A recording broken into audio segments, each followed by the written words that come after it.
안녕하십니까. 한성자동차 프로젝트 엑스퍼트 주성일입니다.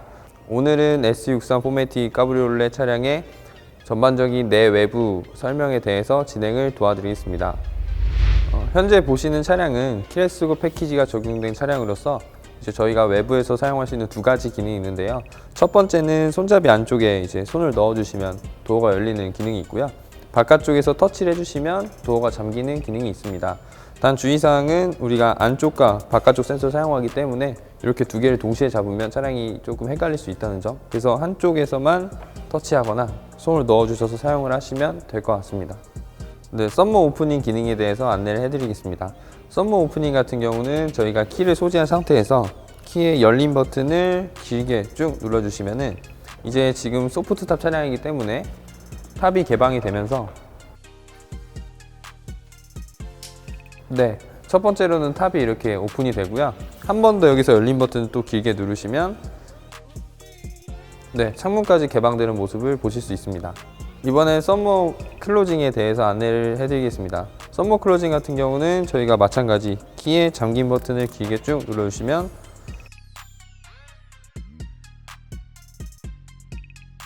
네, 탑과 창문이 한 번에 닫히는 걸 보실 수 있습니다.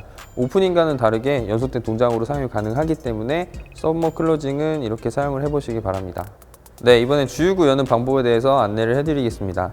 주유구 같은 경우는 저희 도어 잠김이 이제 해제가 되었을 경우에만 원터치로 눌러서 사용이 가능하고요. 제가 지금은 차 문이 잠겨 있는 상태에서 한번 눌러서 열어보겠습니다. 잠겨 있는 상태에서는 누르셔도 주유구가 열리지 않고요. 제 잠김을 해제해 보겠습니다. 잠김을 해제하신 후에 눌러서 열어서 사용을 해주시면 되고, 안쪽에 있는 주유 캡은 반바퀴 정도 돌려서 여기 우측에 있는 캡 보관함에 올려주시고요. 그 다음에 주유를 해주시면 됩니다.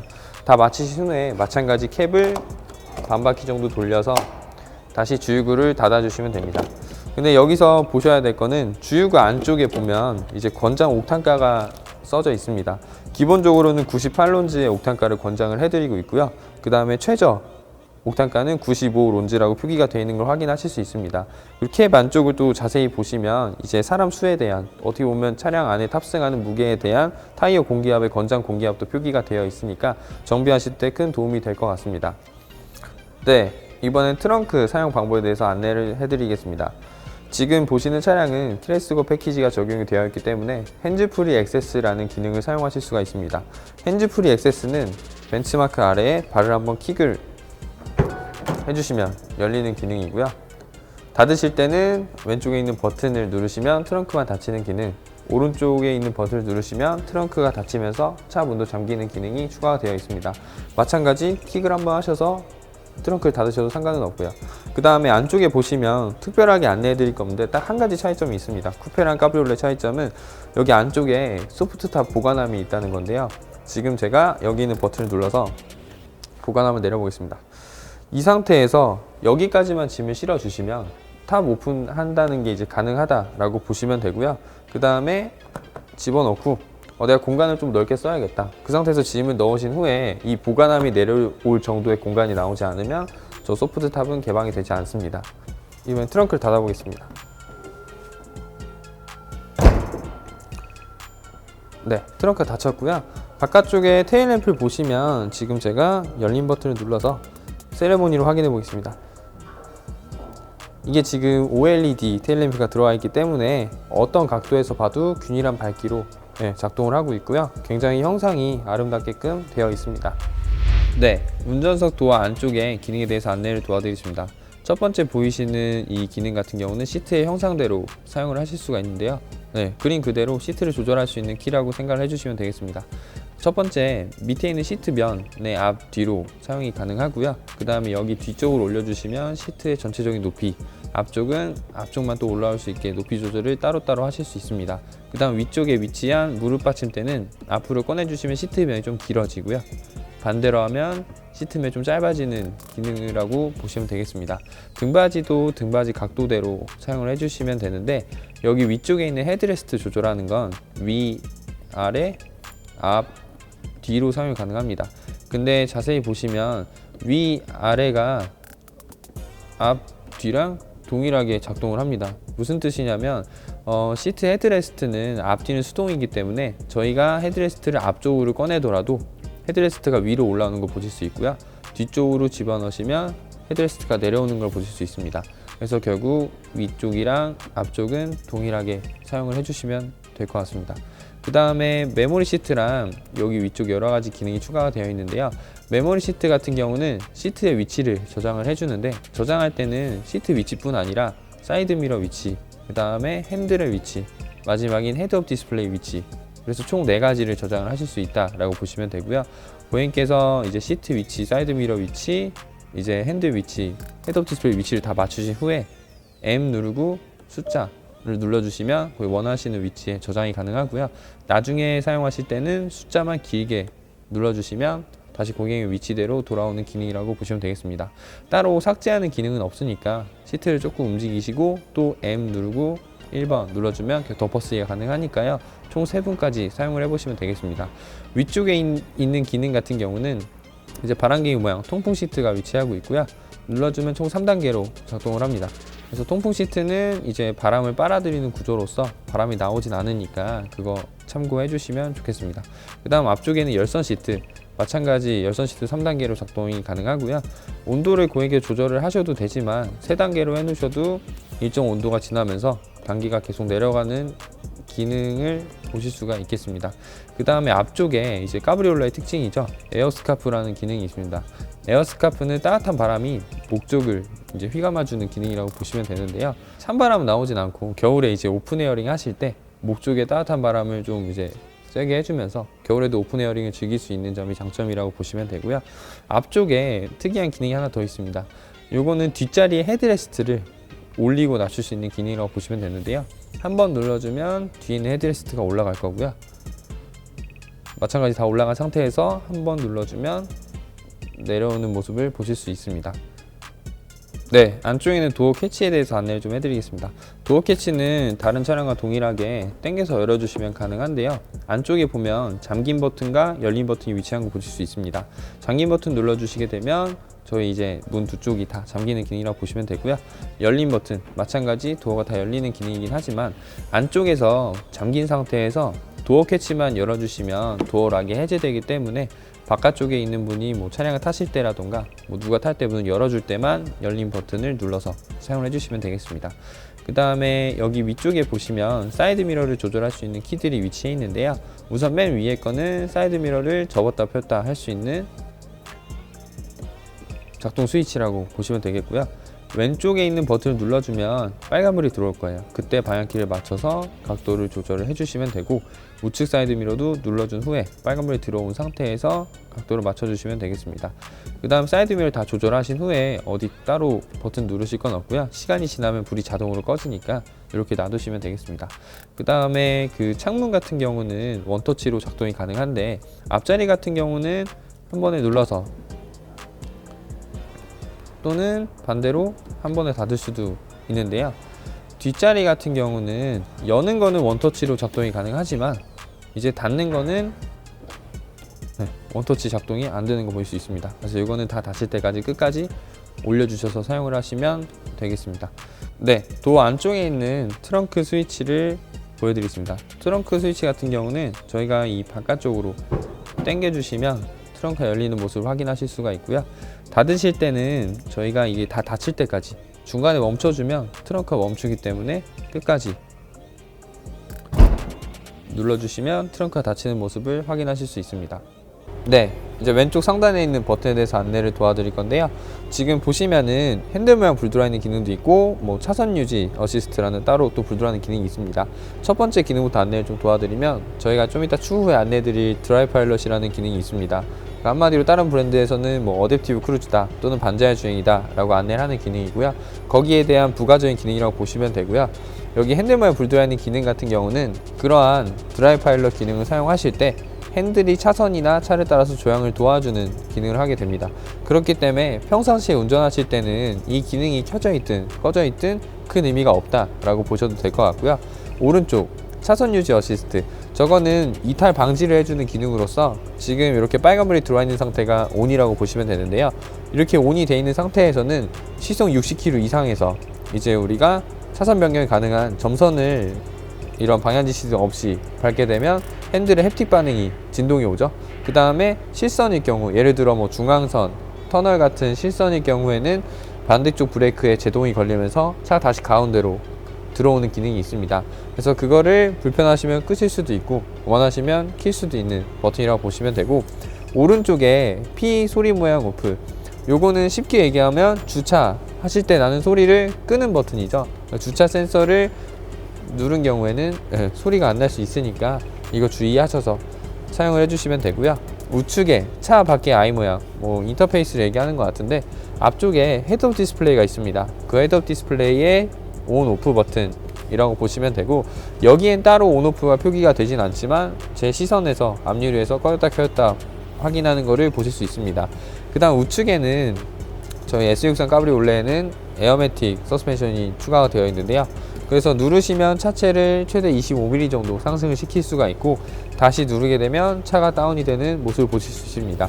중요한 거는 우리가 올려놓고 주행을 하더라도 시속 80km 이상 3분 정도 주행을 하시거나 또는 125km 이상 한 번에 속도가 올라간 경우에는 다시 서스펜션이 내려오니까 그 점 참고하셔서 사용을 해주시면 되겠습니다. 이번에 핸들 왼쪽 뒤쪽에 있는 레버에 대해서 안내를 도와드릴 건데요. 이 레버는 총 3가지 기능이 있습니다. 첫 번째는 방향지시등이고요. 방향지시등을 살짝만 움직이면 3번 깜빡이고요. 얘를 끝까지 내려주시면 우리 다른 차가 똑같이 사용을 해주시면 될 것 같고요. 우측도 마찬가지입니다. 그 다음에 사양등 같은 경우는 당겨서 일회성으로 켜는 기능도 있고요. 밀어놓으면 고정 사양등이죠. 그다음 와이퍼가 같이 있기 때문에 와이퍼는 돌려서 켜주시면 됩니다. 여기 화살표를 보시면 0이 꺼진 거고요. 한 칸 돌리면 이 화살표가 점선으로 가는데 이게 오토입니다. 두 번째 점선도 오토인데요. 좀 더 민감한 거, 나머지 실선들은 수동이고요. 평상시에 끄고 다니다가 비 올 때 한두 칸만 사용해 주시면 좋을 것 같고, 여기 있는 버튼을 한 번만 누르게 되면 와이퍼 한 번만 움직입니다. 단 얘를 깊게 누르게 되면 워셔가 나오는데요. 지금 S클래스 같은 경우는 매직 비전 컨트롤이라고 워셔가 와이퍼에서 같이 나오는 구조를 가지고 있으니까 얘를 깊게 눌러서 워셔를 사용해 보는 것도 좋은 것 같습니다. 여기 안쪽에 있는 여기 조그만 레버는 우리 텔레스코픽이라 그래서 핸들의 위치를 조절을 해 주실 수도 있고요. 얘를 앞쪽으로 이렇게 한번 돌려주면 여기 빨간불이 들어오면서 핸들 열선이 켜지기도 합니다. 반대로 해주시면 핸들 열선이 꺼지고요. 핸들 열선을 켜놓더라도 일정 온도 이상 올라가면 꺼질 수 있기 때문에 그 점 참고하셔서 사용해 주시면 되겠습니다. 네, 이번엔 기어에 대해서 한번 알아보겠습니다. 저희 기어는 칼럼식 기어를 사용하고 있고요. 여기 있는 레버를 여기 있는 위치대로만 사용을 해주시면 되는데요. 브레이크 밟으신 상태에서 얘를 끝까지 내려주시면 드라이브, 그다음 얘를 거꾸로 위로 올려주시면 리버스 후진, 파킹은 바깥에 꺼내져 있습니다. 이 버튼을 눌러주시면 파킹입니다. 근데 얘를 끝까지 내리지 않고 살짝만 내려주시면 중립이 들어갈 수 있기 때문에 항상 끝까지 내리고 올리고 눌러주는 형식으로 사용을 해보시면 좋을 것 같고요. 여기 보시면 핸들 뒤쪽에 패드 시프트가 자리하고 있습니다. 우측이 업, 좌측이 다운이라고 써져 있는데요. 이 패드 시프트는 드라이브 상태에서 바로 눌러서 사용을 해주시면 매뉴얼 모드로 사용이 가능하고요. 기어를 올리실 때 업을 눌러주시고 마찬가지 다운할 때 다운을 눌러주시고요. 다시 드라이브로 돌아갈 때는 우측의 패드 시프트를 길게 누르시거나 여기 있는 레버를 다시 드라이브로 눌러주시면 다시 기어가 드라이브로 들어가는 걸 확인하실 수 있습니다. 이번에 핸들 좌측에 있는 버튼에서 한번 알아보겠습니다. 여기 가운데가 이제 터치 컨트롤인데요. 터치 컨트롤로 할 수 있는 건 우리 계기판에 있는 디스플레이를 조절하실 수가 있고요. 여기 기본 상태에서 아래로 내려주면서 저희가 여러가지 운행 정보를 확인할 수가 있습니다. 뭐 출발 후의 연비부터 또는 뭐 리셋 후 또는 뭐 속도, 총주행 거리 또는 기름량이 왼쪽 하단에 표기되긴 하지만 그 기름으로 얼마를 갈 수 있는지에 대한 뭐 주행 가는 거리 등등 여러가지 운행 정보를 확인하실 수가 있고요. 그 다음에 우리가 여기서 뭐 리셋을 하고 싶다 라고 하면 가운데 한번 눌러주시고 이런 식으로 사용을 해주시면 되겠습니다. 그 다음에 이 키를 우측으로 넘겨서 하단으로 내려주면 우측 디스플레이 화면도 바꿀 수가 있는데요. 뭐 AMG이기 때문에 대표적인 몇 가지만 조금 보여드리면 기본적으로 RPM으로 되어 있고요. 한번 내리면 뭐 여기에 기어 단수가 표기가 됩니다. 예를 들어 드라이브 상태에서 보면 뭐 지금 1단, 뭐 2단, 3단 이런 식으로 또 표기가 들어가겠죠. 그래서 기어 단수를 확인하실 수도 있고, 그 다음에 또 내려서 타이어 주행 압력부터 위에 엔진오일 온도와 미션오일 온도, 저게 파란색으로 되면 냉간 중이라는 뜻이에요. 그때는 웬만하면 속도를 내지 마시고 주행을 해주시면 될 것 같고요. 그 다음에 트랙 페이스는 가운데 이따 커맨드에서 하겠지만 우리 이제 트랙에서 랩타임이 어느 정도 나오는지 뭐 이런 내용들을 또 확인하실 수 있습니다. 그 다음 이 차의 무게중심이죠. 코너를 돌 때마다 어디 쪽으로 무게가 많이 쏠리고 얼마나 쏠리는지에 대한 체크를 또 할 수 있고요. 부스트, 뭐 이 차의 힘부터 밑에 킬로와트, 그러니까 우리나라 마력이라 쓰죠. NM, 토크까지. 그러니까 엔진을 내가 RPM을 사용하면서 어느 영역까지 또 쓸 수 있는지를 또 확인할 수가 있고 그 영역대에 어느 정도 힘을 뿜고 있는지를 또 나타내주는 기능을 합니다. 출발 후에 몇 킬로 탔고 뭐 이제 얼마나 몇 분 동안 연비가 몇이고 평속도가 몇이고 이런 게이지를 또 확인하실 수 있고 몇 킬로의 주행 가는 거리가 표기가 되는지 위쪽에서 게이지를 또 확인하실 수가 있습니다. 내비게이션도 이제 간략하게 보여주기도 하고요. 다시 RPM 돌아왔죠. 그래서 이렇게 내리면서 또 확인이 가능하고 여기 왼쪽에 있는 홈을 누르시면 양쪽에 메뉴들이 쭉 표기가 됩니다. 서비스 메뉴는 차에 문제가 있거나 또는 엔진 올량 체크라던가 공기압 같은 거를 또 확인을 하실 수가 있고요. 정비 주의까지 확인이 가능하니까 참고하셔서 사용을 해주시고 보조장치 이따가 드라이브 파일럿이랑 기능 하겠지만 사용하실 때 앞에 차가 얼마나 떨어져 있는지에 대한 표기도 같이 해주는 기능이라고 보시면 되겠습니다. AMG이기 때문에 또 있는 메뉴가 있죠. AMG 퍼포먼스 메뉴.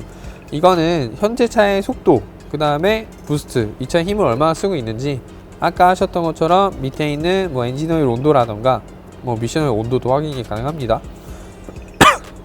그 다음에 이거 어떻게 보면 좀 특징이라고 할 수 있는데요. 차의 주행 모드가 어떻게 되는지 전반적으로 세세하게 살펴볼 수가 있어요. 왼쪽 상단의 컴포트, 뭐 일반 모드긴 하지만 우리가 개인화 설정, 인디비주얼 모드로서 뭐 엔진만 내가 스포츠하게 할 수도 있고 뭐 배기만 할 수도 있고 서스펜션만 할 수도 있고 개별화 시켰을 경우에 어떤 상태로 주행이 가능한지에 대한 표기도 들어갑니다. 무게중심 아까 했고요. 네, 마찬가지 힘, 마력, 토크, 킬로와트로 표기가 됩니다. 그래서 이렇게 확인할 수 있는 게 AMG 퍼포먼스 메뉴가 있고 트립은 아까 기본 메뉴죠. 내비게이션, 내가 어디 방향으로 갈지 우회전, 좌회전 정도 간략하게 표기를 해주고요. 라디오도 마찬가지예요. 우측에서 할 수 있지만 가운데에서 채널을 변경하실 수도 있고 미디어 마찬가지 음악을 우리가 음악 채널 바꿀 때 또 여기서도 바꾸는 게 가능하다 라고 보시고 전화도 마찬가지 최근 목록부터 뭐 연락처라든가 이런 내용들을 확인이 가능합니다. 그 다음에 HUD라는 항목이 있는데요. 헤드업 디스플레이의 높낮이를 조절할 수도 있고요. 밝기 또는 내용은 지금 RPM부터 기어 단수 또는 랩타임, 현재 도로의 내 차의 속도까지 나오는 기능도 있고 이거를 순차적으로 내가 간략하게 쓰고 싶은 것들만 표기해서 바꾸는 기능들도 있으니까 참고하셔서 사용해 보시고 헤드업 디스플레이 위치는 메모리 시트 안에 포함이 되니까 이것도 높이 조절하시고 나서 메모리 시켜주시면 되겠습니다. 디자인은 계기판 스타일을 바꿔주는 거죠. 뭐 스포츠 그러면 이렇게 RPM과 속도가 합쳐진 구조. 그 다음에 클래식이 아까 기본이죠. 밑에 프로시브 약간 미래지향적인 느낌도 있고요. 그래서 이렇게 다양한 메뉴를 확인해봤고 요 밑에 거 먼저 할 건데 저희 드라이브 파일럿이라는 반자율 주행 기능이 들어가 있죠. 한마디로 크루즈 컨트롤과 거의 비슷하고요. 크루즈 컨트롤과의 차이점은 크루즈는 속도를 고정만 시켜주지만 저희는 우리가 속도를 고정했을 때 앞에 차가 내 차보다 느리면 저희가 설정해놓은 간격에 의해서 앞에 차의 속도를 따라가거나 같이 멈추거나 또는 핸들도 어느 정도 조향을 도와주는 기능이 추가가 되어 있습니다. 그래서 왼쪽에 있는 키를 올려서 그러한 기능을 사용하실 수도 있고요. 내리면 기능이 꺼지고요. 또는 브레이크 한번 밟아서 기능을 꺼주실 수도 있습니다. 여기 있는 셋은 고객님이 원하시는 속도를 설정을 하실 수가 있는데요. 단위는 10km 또는 1km 단위로 작동이 가능합니다.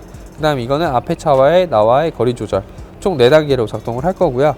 보통 길이 막히면 가까이, 길이 뚫린 멀리 이런 식으로 사용을 해주시면 되겠습니다. 그 다음에 브레이크 밟으면 모든 기능이 해제되니까 그 점 참고하셔서 사용해 보시고요.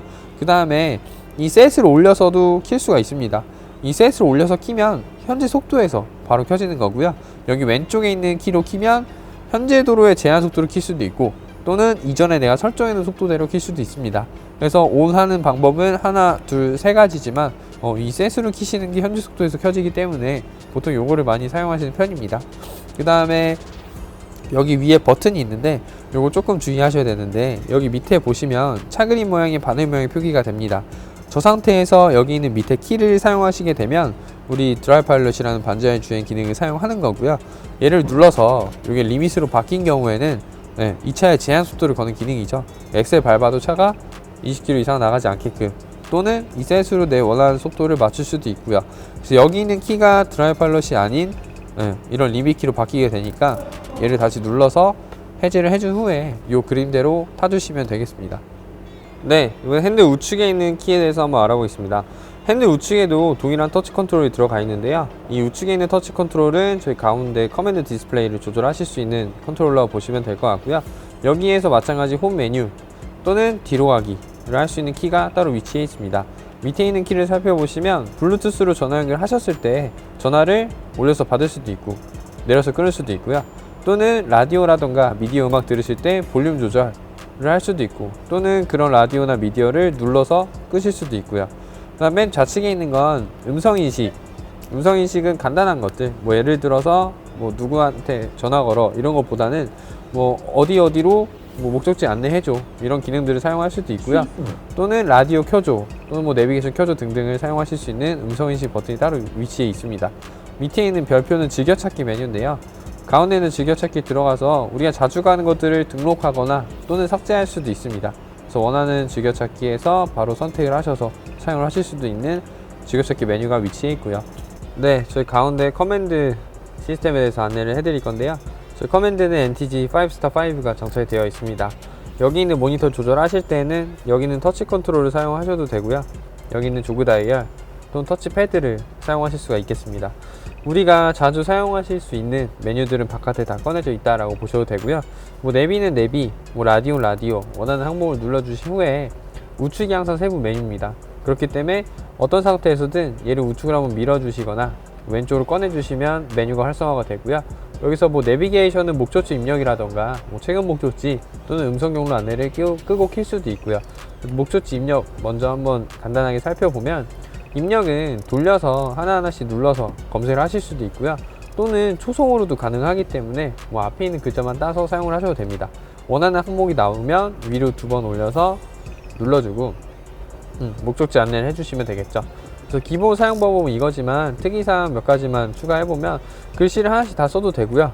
또는 옆에 있는 손가락 모양을 눌러주시면 여기 있는 터치패드를 이렇게 자판을 이용해서 글씨를 쓸 수도 있습니다. 원하는 항목이 나오면 뭐 놔두시면 되고 돌려서 내가 애매하게 썼으면 여러가지 또 뜨니까 자주 쓰는 걸 선택하셔서 또 사용을 해주시면 되고요. 여기서 글씨를 지우실 때는 얘를 왼쪽으로 밀어주시면 삭제하기. 글씨 삭제되는 기능도 있습니다. 그 다음에 가장 주의할 건 여기 상단부에 지금 경기도라고 써져 있는데요. 우리가 현재 위치한 곳이 표시가 됩니다. 저희는 오늘 경기도 성남시에서 촬영을 하고 있는데 혹시나 제가 서울을 간다 라고 하면 이 다이얼을 위로 올려주면 하단부에 경기도라고 표기가 됩니다. 여기서 우리가 어디를 갈지 선택을 해주시는 거죠. 서울. 그 다음에 하나하나씩 순서대로 입력하셔도 되고 그냥 입력해서 바로 토악으로 검색을 하셔도 됩니다. 그래서 내비는 여기까지 한번 해보고요. 라디오 눌러보겠습니다. 라디오도 채널을 자동으로 잡을 거예요. 그래서 다이얼을 돌려만 주시면 끝이고요. 눌러서 돌려서 찾으셔도 상관은 없습니다. 편하게 활용해 주시고 우측에 보면 즐겨찾기가 있죠.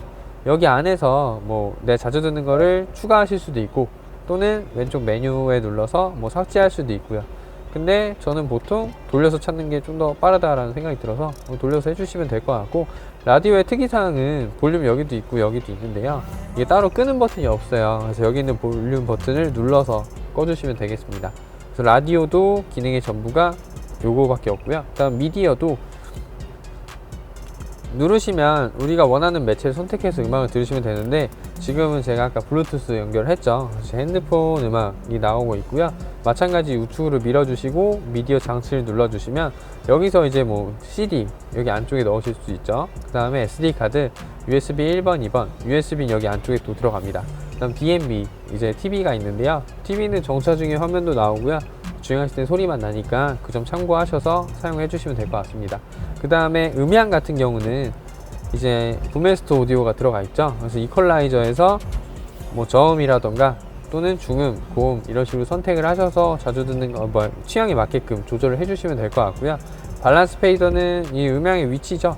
위치를 어떤 식으로 맞추실 건지 따로 개별화 하셔도 되고 자동냐 조절은 이제 내비 소리 날 때마다 소리가 줄어드는 거겠죠. 서라운드 사운드 붐메스터에만 있는 기능이죠. 또 저희 브랜드에서 그래서 입체적으로 들리는 기능도 있으니까 원하시면 키셔도 좋을 것 같습니다. 사운드 포커스는 어디 쪽으로 좀 더 집중되게 들을 건지.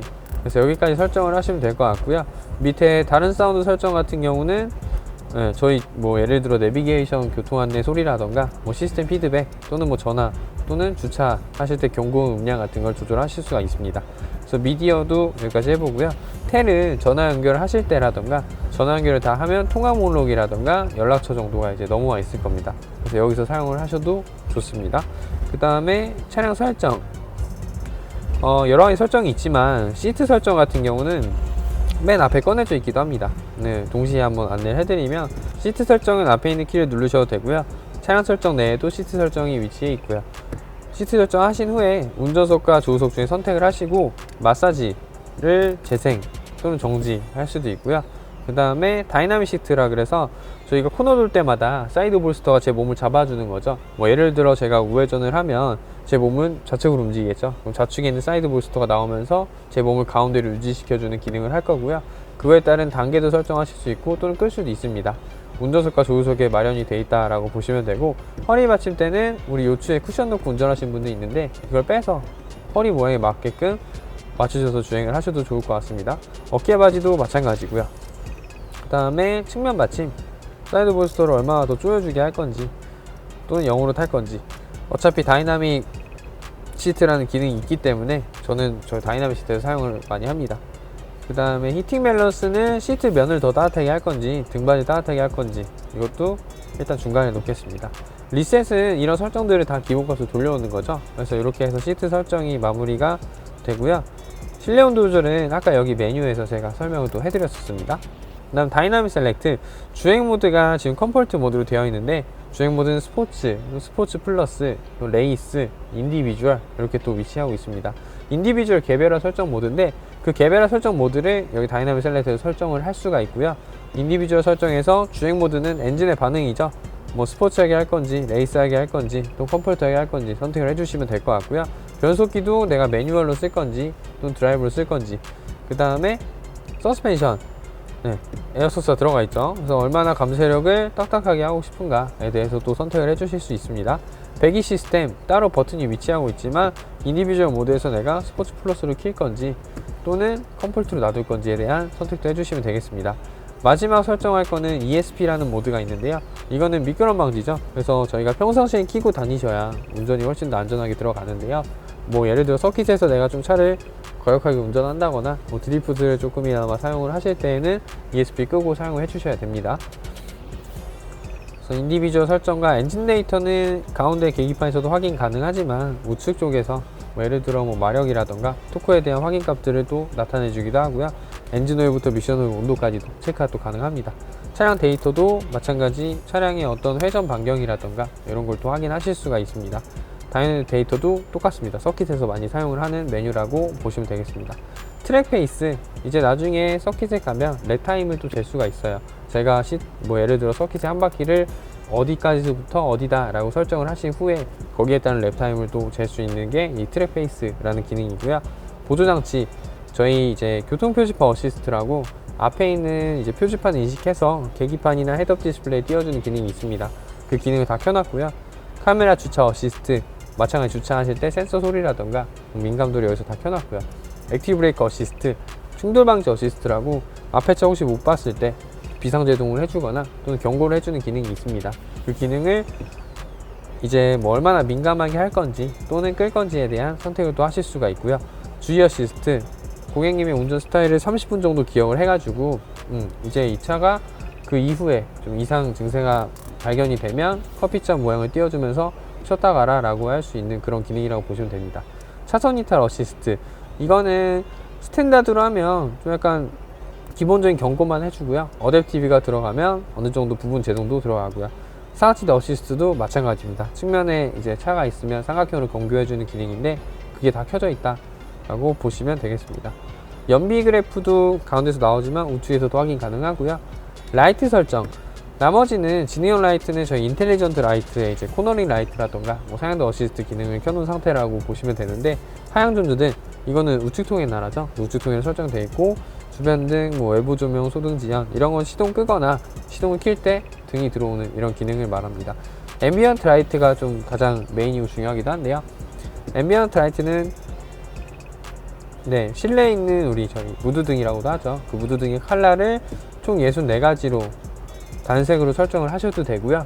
우측에 보면 멀티 컬러라고 색이 이런 조합으로 섞이는 종류들만 또 10가지 정도가 있습니다. 그래서 원하는 색 조합을 사용하셔도 좋고, 우측에 보면 밝기 설정 영역이라고 있죠. 영역 체크하게 되면 표시창 밝기, 앞좌석, 뒷좌석의 앰비언트 라이트 밝기를 다 따로따로 설정을 하실 수도 있습니다. 멀티컬러 조명 작동, 이걸 끄게 되면 멀티컬러인데 색이 움직이질 않습니다. 그래서 이것도 거의 켜고 사용하시니까 한번 써보시고, 웰컴 라이트, 시동 키면 앰비언트 라이트 들어오겠죠. 그 기능이고, 실내 온도에 따라서 앰비언트 라이트 색깔이 조금씩 바뀌는 기능을 합니다. 그래서 이렇게 실내 온도까지 해보면 앰비언트 라이트 설정이 끝이 납니다. 마지막 차량 설정인데요. 차량 설정은 동계 타이어 속도 제한은 이제 나중에 스노우 타이어 끼면 이 차의 리밋을 또 설정을 하실 수도 있는데요. 보통은 이제 우리나라에서는 이렇게 문화가 없기 때문에 많이 안 쓰시는데, 원하시면 여기서 쓰셔도 될 것 같고, 벨트 좀 타실 때 벨트가 한번 제 몸에 맞게끔 체결해 주는 기능을 합니다. 그 다음에 음향장기 열림, 말 그대로 문 잠글 때 빵 하고 소리가 한번 나겠죠. 그 다음에 자동 미러 접힘 체크하시면 문 잠글 때 미러가 접히는 기능을 할 거고요. 자동 잠금 달릴 때 문 한번 잠기는 기능, 이지 액세스는 타고 내릴 때 시트가 뒤로 가고 핸들이 올라가는 기능을 핸들만 할 건지 끌 수도 있고요. 그 다음 패널 히팅, S클래스는 여기 패널과 운전석 패널에도 히팅이 들어옵니다. 그거를 끌 수도 있고 킬 수도 있습니다. 그래서 차량 설정까지 저희가 다 해봤고요. 그 다음에 시스템 설정 같은 경우는 저희가 딱히 이렇게 막 할 건 없어요. 디자인 및 스타일은 여기서도 이제 계기판 스타일을 바꿨었는데 여기 안쪽에서 하실 수도 있고요. 입력은 여기는 터치패드의 민감도 조절부터 끄는 기능까지 다 위치하고 있습니다. 오디오도 아까 우리 따로 설정했던 것처럼 주차 센서 경고음이라던가 또는 이런 알림들 조기 경고로 다 설정하실 수 있고요. 와이파이 연결 설정이 있는데, 핸드폰에 있는 핫스팟을 차량에 연결해서 차에서도 인터넷 검색이 가능하나 이게 지금 우리나라에서 너무 느리더라고요. 그래서 이것도 참고만 해주시면 될 것 같습니다. 언어 및 시간 및 날짜도 다 GPS상 한국어로 다 되어 있으니까 이것도 참고하셔서 사용해 주시면 저희 시스템의 기본적인 사용 방법은 끝이 납니다. 이번에 공조장치에 대해서 안내를 해드리겠습니다. 공조장치는 키들은 여기 하단에 준비가 되어 있고요. 여기를 기준으로 이쪽은 조수석, 이 왼쪽은 운전석이 되겠습니다. 운전석 같은 경우는 오토를 누르게 되면 지금 조수석과 같이 켜지는 모습을 확인하실 수 있고요. 온도는 여기 디스플레이 하단에 표기가 들어갑니다. 보통 22도에서 24도 사이에 오토를 많이 사용하시는 편이고요. 바람 세기 수동으로 하고 싶으시면 얘를 눌러서 수동으로 조절을 해주시면 됩니다. 근데 이 키를 끝까지 내리시면 오프까지 되는 기능이 있으니까 편하게 사용을 해보시고요. 그 다음에 외부공기 차단할 수 있는 기능 같은 경우는 에어컨이 켜진 상태에서 눌러주시면 되고요. 이 외부공기 차단하더라도 유지는 한 10분에서 15분 내지 밖에 안 되니까 그 이후에 꺼지면 또 원하시면 또 키는 형식으로 사용해 주시면 됩니다. 여기 앞유리에 맥스라고 써져 있는데요. 말 그대로 앞에 눈이 왔다던가 성에가 많이 꼈을 때 눌러주셔서 빠르게 제거를 할 수 있는 기능이라고 보시면 되고요. 메뉴는 기능이 많아서 제가 여기만 짚고 넘어가겠습니다. 리어, 이거는 뒷유리 열선이죠. 네, 스키 많이 찼을 때 뒷유리 열선과 사이드미러 열선이 합쳐져 있으니까 편하게 활용을 해주시면 좋을 것 같고요. 그 다음에 이 공조기 켰을 때 AC, 에어컨이라고도 하고 에어 컴프레셔 등등 여러가지 용어가 있는데, 보통 얘는 겨울에 끄시는 분들이 많은데요. 그냥 켜고 다니셔도 온도에 따라 설정이 되기 때문에 아무런 상관이 없습니다. 오히려 켜고 다니면 습기가 더 빨리 제거되기 때문에 겨울에 켜주는 것도 좋은 방법입니다. 이 오른쪽엔 우측에 있는 조수석 온도를 따로따로 설정을 하실 수도 있고요. 근데 여기서 자세히 보면 조수석 온도를 한번 설정하시면 운전석을 하실 때 계속 따로따로 움직입니다. 이런 경우에는 싱크라는 기능으로 두 개를 합쳐줄 수가 있는데요. 여기 보면 바람 방향 설정하는 것도 없죠. 그런 게 여기 메뉴에 다 들어가 있습니다.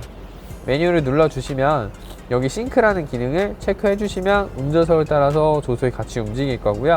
송풍 모드는 바람의 초점을 선택하실 수도 있습니다. 나에게 좀 더 집중되게 또는 중간, 또 은은하게 이런 식으로 설정을 하실 수 있는 송풍 모드가 따로 준비되어 있고요. 송풍 방향 같은 경우는 어디로 할 건지 예를 들어 앞과 발 쪽 또는 발만 또는 앞유리와 발 쪽 이런 식으로 원하시는 위치를 선택을 하시면 되는데, 오토를 하게 되면 이 방향 또한 자동으로 설정을 합니다. 그 다음에 하부 온도, 여기 밑에 있는 발 쪽에만 온도를 2도 낮출 수도 있고 뭐 2도 더 올릴 수도 있고요. 그래서 이것도 취향에 따라서 선택을 해주시면 될 것 같습니다. 그런 게 여기 에어컨 메뉴에 이제 들어가 있고요. 가장 특이사항 중 하나는 여기 자세히 보면 AC, 저희가 아까 켜놓고 사용한다 그랬죠. 밑에 자세히 보면 레스트라고 써져 있습니다. 시동이 켜져 있는 상태에서는 에어컨 기능을 사용할 거고요. 시동을 끄고 얘를 눌러주시면 레스트 기능이 작동하는데, 레스트는 시동을 끈 상태에서 여기 있는 송풍구에서 바람이 15분 동안 나오게 됩니다. 언제 쓰냐면 여름에는 안에 성에가 차죠. 그런 습기를 좀 말려줄 수 있는 기능으로서 꼭 여름에는 시동 끄고 눌러주고 내리시는 것을 권장해 드립니다. 네, 이번엔 상단에 있는 버튼에 대해서 안내를 해드리겠습니다. 여기 안쪽에 보시면 저희 메르세데스 미라는 서비스 때문에 차 안에 전화 기능이 추가가 되어 있고요. 여기 SOS 요 껍데기 누르시고 빨간불 누르시면 저희 기급구조센터로 연락이 들어갑니다. 뭔가 사고가 나셨다거나 기급한 일이 있을 때 도움을 요청하시면 그에 합당한 도움을 또 해드릴 거고요.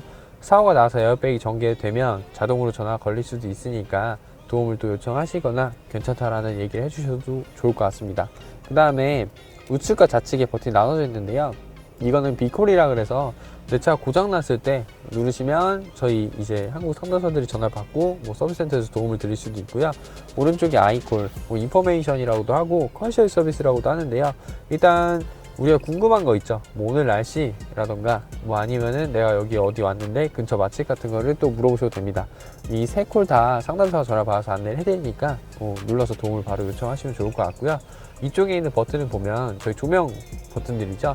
지금 기본적으로는 이렇게 가운데 맞춰져 있습니다. 가운데 맞춰져 있으면 문을 열었을 때 안쪽에 라이트들이 다 켜질 거고요.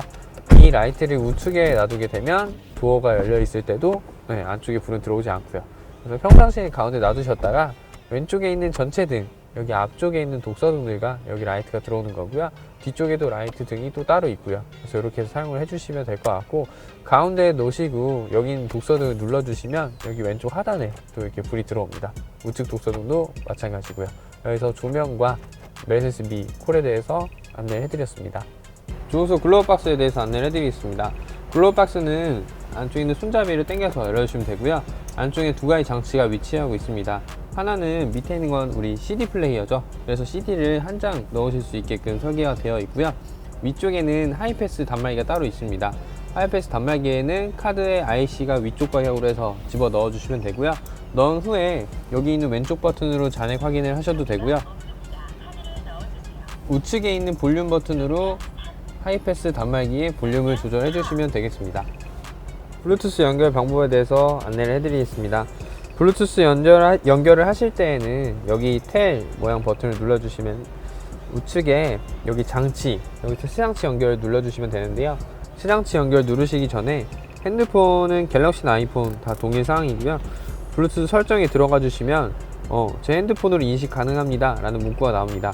그때 여기서 시장치 연결을 눌러주시고 그 다음에 차량 시스템에서 블루투스 검색 시작 눌러주시고 제 핸드폰이 나왔네요.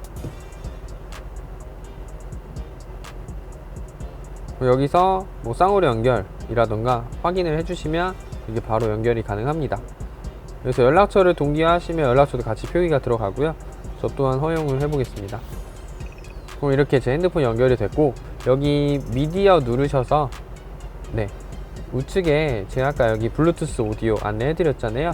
여기 블루투스 오디오를 눌러주신 후에 핸드폰에 있는 음악을 재생해서 사용을 하실 수도 있습니다.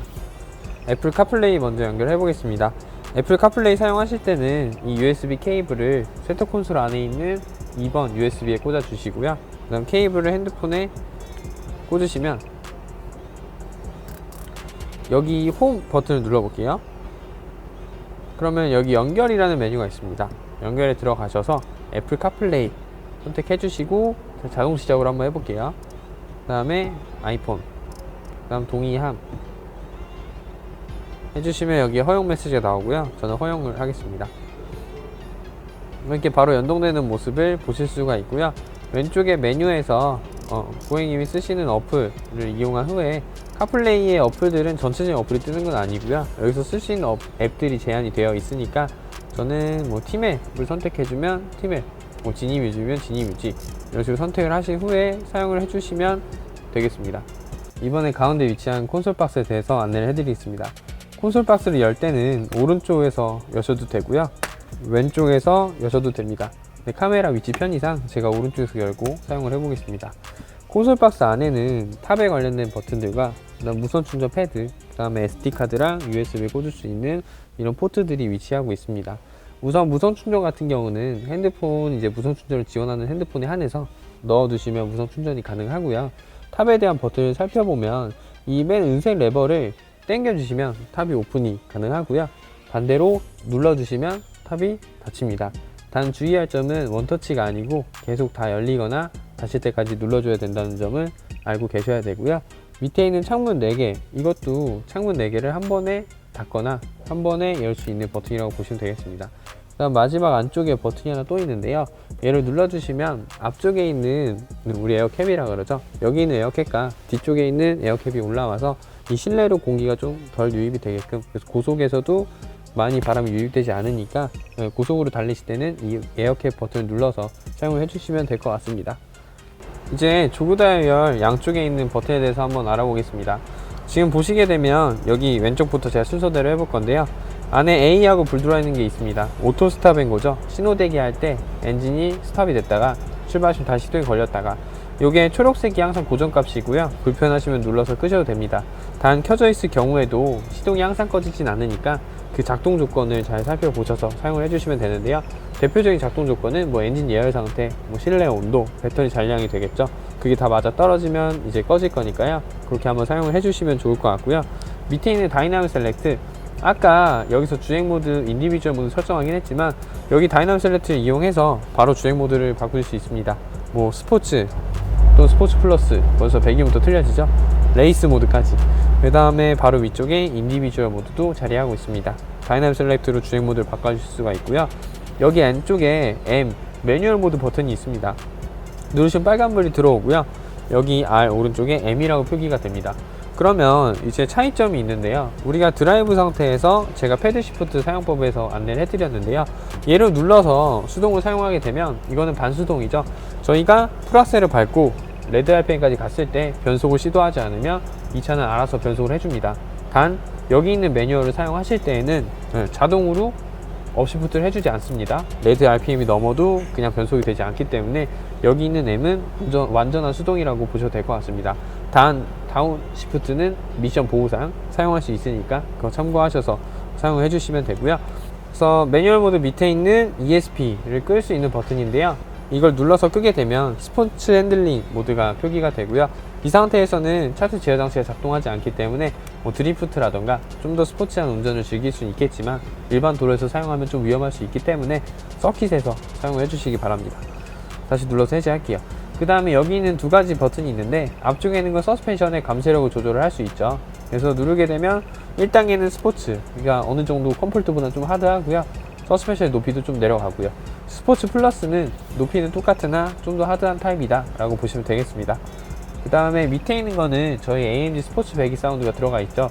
스포츠 플러스 모드에선 자동으로 변환이 되지만 눌러서 임의적으로 배기를 킬 수도 있겠습니다. 지금이 켜진 상태고요, 지금 꺼진 상태입니다. 그 다음에 위쪽으로 올라와 볼게요. 위에 있는 건 볼륨을 조절하실 수도 있고요, 가운데 커맨드의 전원을 눌러서 끌 수도 있습니다. 그래서 여기 있는 키는 커맨드를 눌러서 끄거나 볼륨을 조절하실 때 사용을 해주시면 되고요. 맨 위쪽에 P하고 카메라 모양이 떠 있습니다. 이거는 파킹 파일럿이라고 저희 이제 자동 주차 기능이 들어가 있는데요, 누르시면 화면이 이렇게 바뀝니다. 뭐 앞으로 주행할 주차공간 찾으세요 라고 나와 있지만, 뭐 예를 들어 주차장 들어가서 양쪽에 빈 공간이 있었다, 그럼 주차장 지나왔을 때 지나온 곳이 표기가 되고요, 조그 다이얼을 돌려서 눌러서 우리가 원하는 위치에 주차를 하실 수도 있는데요, 요거를 사용하시기 전에는 사용 설명서 한번 꼭 읽고 사용을 해주시고, 그 다음에 누른 상태에서 이 다이얼을 돌려주게 되면 우리가 원하는 카메라 위치를 볼 수도 있습니다. 뭐 앞쪽을 봐도 되고 또는 뭐 양쪽의 휠을 보실 수도 있고요, 뒤쪽 마찬가지 뒤에 와이드 일반 버전. 그래서 카메라를 볼 때나 자동 주차할 때 사용할 수 있는 버튼이라고 보시면 되겠습니다. 가운데 수납함에 대해서 한번 알아보겠습니다. 가운데 일단 밑에 거를 열게 되면 컵홀더가 위치하고 있고요, 컵홀더 앞쪽에 12V 시거지를 꽂을 수 있는 또 포트가 위치하고 있습니다. 여기는 키 보관함이라 그래서 혹시나 키에 배터리가 없을 때 키를 차량이 인식을 시켜주는 경우에 올려주시면 되겠습니다. 충전은 아니고 키가 차 안에 있다라고 인식을 시켜줄 수 있는 위치라고 보시면 되겠고요. 컵홀더 같은 경우는 안에 있는 레버를 당겨서 뭐 빼서 밑을 청소하실 수도 있으니까 요까지 사용을 해주시면 될 것 같고요. 그 다음에 위쪽에 올라오면 여기는 따로 잿더리가 있습니다. 그래서 여기서 쓰셔도 되고요. 여기 따로 또 시거잭이 있으니까 뭐 빼서 12V로 쓰시던 또는 시거 포트를 쓰시든 편하게 사용을 해주시면 될 것 같습니다. 네, 이번엔 뒷자리에 대해서 한번 안내를 해보겠습니다. 뒷자리 같은 경우는 똑같이 탈 때 문을 열어주시고요. 여기 뒤에 있는 레버를 당겨서 앞쪽으로 미시면 시트가 이렇게 앞으로 밀려나는 걸 보실 수 있습니다. 밀려난 상태에서 제가 앉고요. 문을 한번 닫아보겠습니다. 닫고 이걸 당기고요. 네, 이게 이제 탑승을 다 한 거고요. 이 상태에서 제가 뒷자리에 있는 옵션을 몇 개를 설명을 해드리면, 뒷좌석에는 지금 오른쪽과 왼쪽에 시트 열선 버튼이 위치해 있고요. 얘를 눌러주면 앞자리와 동일하게 3단계로 사용이 가능합니다. 그 다음에 여기 밑에를 보시면 아이소픽스라고 UR 시트를 꽂을 수 있는 고리가 위치해 있는데요. 고리 같은 경우는 이 틱틱이를 떼시면 안쪽에 걸 수 있는 고리가 있기 때문에 UR 시트 장착하실 때 좀 더 수월하게 장착을 하실 수 있을 것 같습니다. 그 다음에 가운데를 보게 되면 여기 안쪽에 이게 수납함이 또 두 곳으로 나눠져 있는데 동일하게 수납을 하실 수 있을 것 같습니다. 그 다음에 이 수납함을 닫고 제가 이 가운데 팔걸이 내려보겠습니다. 팔걸이 같은 경우는 이 상태로 그냥 팔걸이로 사용을 하셔도 좋을 것 같고요. 여기 안쪽에 열어보시면 따로 수납할 수 있는 곳이 있고 얘를 눌러주면 컵홀더가 나오기도 합니다.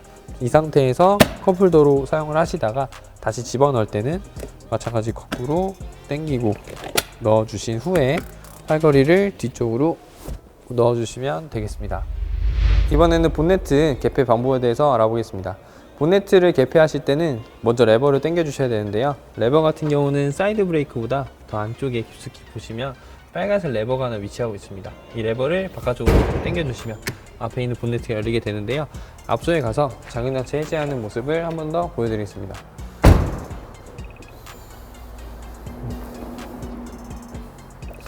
여기 벤츠마크를 기준으로 살짝 왼쪽에 레버가 위치하고 있고요. 이 레버를 위로 올려서 본네트를 열어주시면 됩니다. 안쪽에서 설명드릴 내용은 그렇게 많지는 않은데요. 여기 첫 번째 워셔를 넣을 수 있는 워셔통 구멍이 따로 있고요. 저기 오른쪽에도 오일캡 뚜껑이 따로 있습니다. 그래서 열어서 엔진 오일을 보충하셔도 될 것 같습니다. 위쪽에 보면 커버 여기 안쪽에 지금 터보차저 두 개가 올라와 있기 때문에 위에 방열재 따로 또 설치해 놓은 모습이 보이고 있고요. 우측에 보면 개별 사인이 또 들어가 있어요. 저희 AMG의 원맨 원엔진이라는 철학을 가지고 이 엔진을 만드신 분의 자필 사인이 또 들어가 있습니다. 그 다음에 본네트를 닫을 때에는 여기서 무섭다고 살짝 이 아닌 이쪽에 오셔서 조금 세게 닫아주시면 완벽하게 닫힌 모습을 보실 수 있습니다. 지금 이제 브레이크랑 휠 쪽을 보고 계신데요. 지금 브레이크를 보시면 여기 지금 디스크에 타공도 들어가 있고 지금 빨간색 레드 캘리퍼가 들어가 있습니다. 타공 디스크의 장점은 열을 빨리 식혀줄 수 있는 장점이 또 있습니다. 그래서 고성능 브레이크에 많이 들어가고 있고요. 그 다음에 캘리퍼를 보시게 되면 피스톤이 하나, 둘, 세 개가 보이는데 양쪽에서 잡아주기 때문에 저희가 이건 6P라고 합니다. 그래서 6P짜리에 고성능 브레이크가 들어가 있다라고 보시면 되고, 그 다음에 저희 캘리퍼 색깔에 따라 브레이크가 조금씩 틀리긴 한데요. 레드와 은색은 동일하게 그냥 일반 스포츠 브레이크가 들어갑니다. 그 대신에 이제 이 캘리퍼가 옐로우로 들어가면 그거는 세라믹 브레이크가 적용이 되고요. 세라믹 브레이크와 일반 브레이크의 구조적인 차이가 있으니까 각자의 장단점도 있고요. 그래서 고객님이 잘 찾아보시고 선택을 해주시면 좋을 것 같습니다. 하지만 S63 4매틱 카브리올레에는 일반 고성능 브레이크가 장착되어 있다는 점은 참고하셔서 사용해 주시면 될 것 같습니다. 네, 이상으로 메르세데스 AMG S63 4매틱 카브리올레 차량에 대해서 설명을 드린 주성일 프로젝트 엑스퍼트였습니다. 기타 궁금한 사항이 있으시면 가까운 한성전 시장에 방문하셔서 시승 및 자세한 상담을 받아보시길 바라며 기타 궁금한 사항이 또 있으시면 댓글로 남겨주시면 성실하게 답변을 도와드리도록 하겠습니다. 감사합니다.